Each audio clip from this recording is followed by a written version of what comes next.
বন্ধুরা, চলছে ধান কাটার কাজ। আর কিছুদিনের মধ্যে এই জমিগুলি থেকে ধান কেটে তোলার পরে আবার আলু বসানোর কাজ শুরু হবে।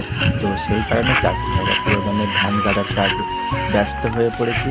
যদিও বা এবছর কিছুটা লেট হয়ে যাওয়ার কারণে, অর্থাৎ নিম্নচাপজনিত কারণে বেশ কিছুদিন লেট হয়ে যায় এবং ধান কাটতে দেরি হয়।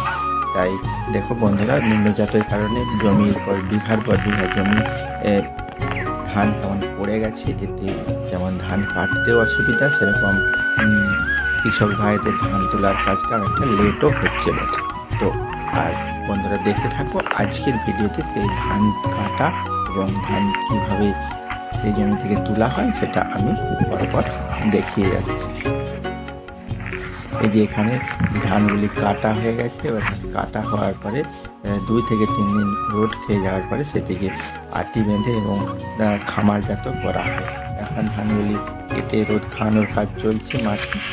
এখানে দেখো কীভাবে চাষি ভাইয়েরা ম্যানুয়ালি অর্থাৎ কাস্তের সাহায্যে ধান কাটছে। কোনো জায়গাতে আবার মেশিনের সাহায্যে ধান কাটা প্রক্রিয়া চলছে। তো বন্ধুরা, দেখতেই পাচ্ছ যে এখন চাষি ভাইরা কতটা ব্যস্ত, এবং তার ব্যস্ততার মুহূর্তে কিছু ছবি আমি আপনাদের ক্যামেরাবন্দি করলাম এবং আপনারাও সেটা দেখতে থাকুন। এইভাবেই চাষবাসের কাজ প্রক্রিয়া চলছে এবং চাষি ভাইরা এখন চরম ব্যস্ত আলু লাগানোর কাজের জন্য।